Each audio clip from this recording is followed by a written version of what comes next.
is good, everybody? My Paper Moon fam. It's your boy, PaperSin, aka the Hokage of the village. Hitting them that loud, you feel me?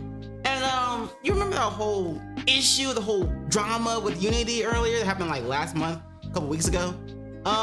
Where Unity said, hey, we're gonna start charging developers who use our game engine per installation. Every time a game is installed that uses our game engine, we're charging for that. And obviously, nobody liked it. People were like, just like, no. Because like, I mean, there were even people who decided to send death threats to Unity, the Unity's company, employees and stuff. And just some game devs were like, we had a game in development using Unity's engine, but we're switching out. I know it's gonna take a lot of time and money we got to push back our release date and everything, but we're switching out. Like, game devs were halfway into developing another game with using Unity engine. This came out and they said, nope, turn around and said, we're gonna go find another engine to use. And this had a lot of backlash, because even malicious, it could be used for malicious intent, such as a group of people that don't like a certain game developer could band together and just be like, all right, we're gonna install this game, uninstall it, reinstall it, uninstall it, reinstall it over and over and over again until those game developers went broke, and had to file for bankruptcy for their company. So obviously this was just a straight up bad idea, and it was led by John Riccitiello, who is known for just straight up not giving a fuck about gamers and always looking for a way to charge them. And before this announcement, the Unity's top CEOs and board members decided to sell a bunch of their shares a week before this announcement, just because obviously they knew the price of the stock was gonna drop. And so they sold a bunch of their shares before they made this announcement. And obviously this was a huge red flag. Like, Unity decided to, I think Unity collectively decided to force John Riccitiello to retire.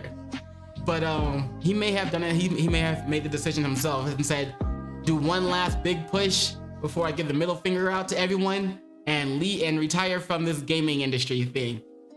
But I say all that because apparently John Riccitiello is out at Unity, effective immediately. Yep, I spoiled it for you. Mr. Riccitiello will continue to advise Unity to ensure a smooth transition. So he's not completely out, he's still advising, but he's done. He's done so. Finally, right? I do have a video here. This article, first off, is by Sean Hollister on The Verge. And we do have a video here that says Unity Software's John Riccitiello retiring as president and CEO. And it's by the CNBC Television YouTube channel. And so obviously, as always, link to the video, link to everything, even the article will be in the description below so you can check it out if you want.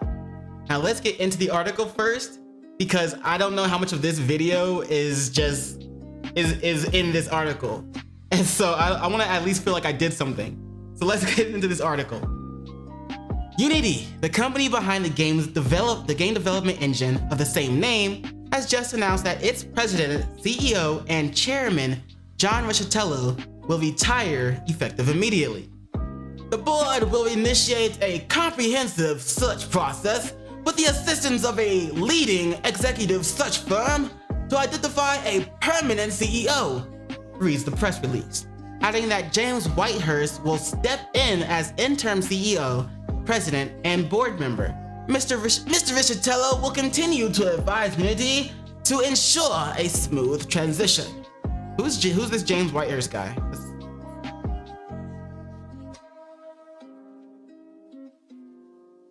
All right, so James Whitehurst, let's see, proud to work as a senior advisor at IBM. Okay, so he worked at IBM, a defining hybrid cloud and AI organization that has changed and improved the world since 1911.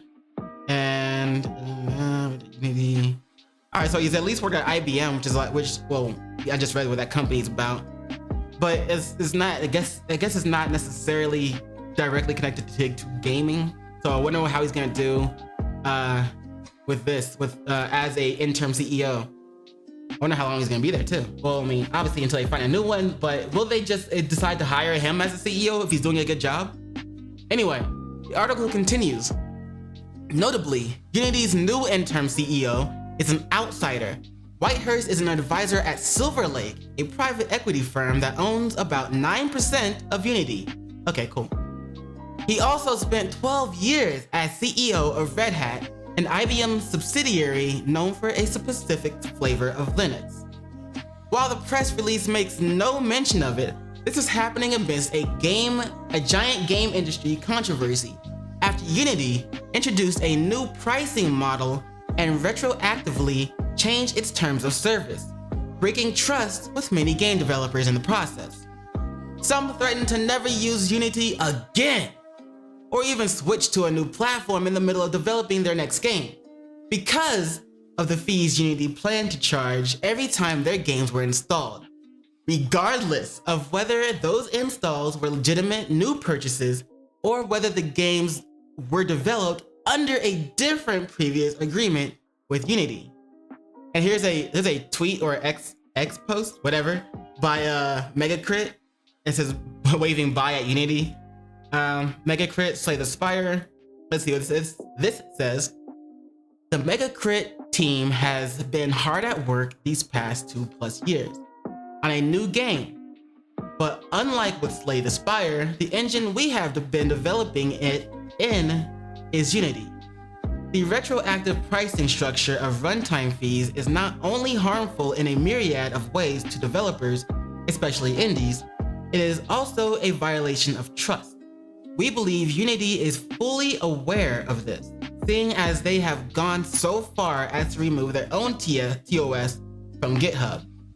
Despite the immense amount of time and effort our team has already poured into development with our new title, we will be migrating to a new engine unless the changes are completely reverted and TOS protections are put in place. We have never made a public statement before. That is how badly you fucked up. I really like that last part. But yeah, like, bruh. See, I told you people would just turn around and say no. Like, yeah, I told you people did do that, and there it is, proof. Boom, right in your face. Anyway, the article continues. In addition to fears that they may get hit with huge bills when the changes took effect, game developers pointed out malicious actors could band together to protest marginalized developers by repeatedly downloading and re-downloading their game. And they were none too happy to see that Unity had removed its terms of service from GitHub, preventing developers from easily tracking changes there. No, people would definitely band together if they hated a certain company just to get rid of them. That's oof. Unity, the article continues, Unity has since changed its pricing scheme once again. It will now let developers pay them a flat 2.5% of games revenue if they prefer not to pay based on engagement. I wonder if, Megacrit is still going to work with Unity, even though the changes weren't completely reversed. They made a change to the pricing thing, but I wonder if, but the changes weren't completely reversed, so I wonder if Megacrit's still gonna use their engine. The article continues, many were quick to point the finger at Riccitiello, personally for the disastrous price changes, given his history of making controversial statements and decisions around monetization in the past. Here's my colleague, Tom Warren. And Tom Warren, in another X post, or X formerly known as Twitter post, Unity CEO John Riccitiello was EA CEO when FIFA 09 launched with loot boxes. Last year, he said devs making games without monetization in mind are fucking idiots. In an EA stockholder meeting, he entertained the idea of charging $1 to reload an ammo clip in Battlefield. And Steven Totilio says, new. I got a major update from Unity about their new fees. Unity regrouped and now says only the initial installation of a game triggers a fee. Demos mostly won't trigger fees. Devs not on the hook for game toss. Why, yes. Riccitiello is almost certainly responsible for some of Unity's growth too. He ran the company for 9 years, nearly half its existence, into an era where half of the world's top games were built using its engine, according to the company's IPO filing in 2020. But the company has never made a profit, losing hundreds of millions of dollars every year for the company's most recent quarterly earnings report. Oh wait, hold on. Before we get to their most recent earnings report, I want to say that maybe since they've been losing money, I know he had to try to save the company or he felt like he had to try to save the company or something somehow by figuring out a way to make money, but deciding to charge developers per installation, it's kind of like you could just charge a subscriber fee to use Unity or something like that instead. But you decided to charge per installation of a game. Like, are you serious? Like, come on, bruh. Now, obviously, this guy has been like poking and this John Riccitiello guy has been poking and prodding to see what he could get away with. Like when he made the suggestion about charging for $1 to reload an ammo clip in Battlefield, and he decided to add loot boxes to FIFA 09. Yeah, he's been trying this for a while. This has been a thing, yo. But now moving on to their company's most recent quarterly earnings report, it states, since our inception, we have generated losses from our operations as reflected in our accumulated deficit of $2.7 billion as of June 30th, 2023. We expect to continue to incur operating losses on a GAAP basis for the foreseeable future due to the investments we will continue to make in research and development, sales and marketing, and general and administrative. As a result, we may require additional capital to execute our strategic initiatives to grow our business. Our article continues, perhaps Unity finally felt forced to turn in the dial to profit, like so many others, now that it's more difficult to borrow money. Perhaps a new CEO will turn to cost cutting instead. On September 25th, Unity's Mark Whitten repeatedly apologized for the pricing incident, saying that he was committed to making sure that we continue to work as hard as we can to earn your trust. We're sorry.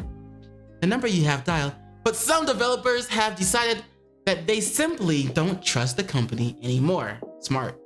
In fact, my colleague Ash Parrish, not to be confused with Ash Ketchum, I don't know why you confused the two anyway, went back to interview some outspoken developers on Tuesday, a day after we published the story, and they're still extremely skeptical. Oh, and here's the okay. Game developers are mad, like really mad. Like madder than I was when The Last of Us 2 beat out Hades for Game of the Year mad, and here's why. Game engine software company Unity wants to start charging developers each time someone downloads their games. Okay, Last week it announced change. So we already know this. This like everything we already know, or all right. Anyway, let's see. Unity's in deep trouble. Hashtag Unity Gaming, game dev, developer. Okay. The article continues. I don't know of anyone formally retracting their "I won't use Unity ever again" statement. Harish, who's been reporting on this Unity saga since the beginning, told me on Monday, I think folks will still use it for an in-flight project, but increasingly look for ways out for their next ones. Or like, what was their name again? Jeez. Like Megacrit? I don't know how I keep forgetting that. Like Metacrit's doing just coming to a complete halt, turning around and says, we're abandoning Unity's ship, boys. We're going to a new engine. the article continues. Unity says it will release third quarter results on Thursday, November 9th, and its 2 p.m. PT webcast may be a chance for the company's interim CEO to begin to address the panic. Okay, so there you have it. Yeah, Unity CEO John Riccitiello, whatever, is out, but he's still advising Unity, so he's not completely out, but he's like, he's out. You know what I'm saying? And homie, what's his name? James Whitehurst is interim CEO. So let's see what he does. Let's see what happens to Unity while he's interiming, and let's see what their webcast will say. And saying, well, will he decide to completely take away the charge? Will he find another way to do it? Like maybe just charging a subscription fee to Unity? I don't know if they already have one. Maybe they do, maybe they don't. Or just, if they do, they can just increase it or something. I don't know. But yeah, let's go over this video. And that's this CNBC video. Hopefully they don't just repeat the same thing I just went over. Let's check it out. Massive breaking news on Unity Software. Steve Kovac has the details on a leadership transition. Steve? Yeah, John, massive indeed. CEO John Riccitiello is stepping down. That's how you say effective immediately. We see shares down a little more than 1% on this news. Now, John, this comes after Unity had to reverse some of the changes it made to its fee structure. They make the software that makes it possible to make games across mobile and other video game systems. They were trying to charge per usage on those games instead of kind of a flat fee. They huge blowback on that, had to unwind everything. It even led to some death threats, unfortunately, at the company too. Just a huge pushback there. And now we're seeing the CEO step down in the wake of that, John. All right, Steve Kovac, thank you. There you have it. There you have it. There you have it. So let me know what you guys think in the comments below. Will Unity be able to eventually, over time, gain the trust of developers back? Are they going to reverse the decision to charge per installation or any installation at all? Are they going to, find another way to make money and save the company, or not save the company? Well, I guess save the company from constantly losing money. What do you guys think? Yeah, you know what it is after that. Don't forget to do those 3 things I like to ask you to do, and like, comment, and subscribe. And don't forget to hit the notification bell for more videos. Yeah. And you know what it is after that. In case I don't see you. Good morning, good afternoon, good evening, and good night. Peace, and much love to you.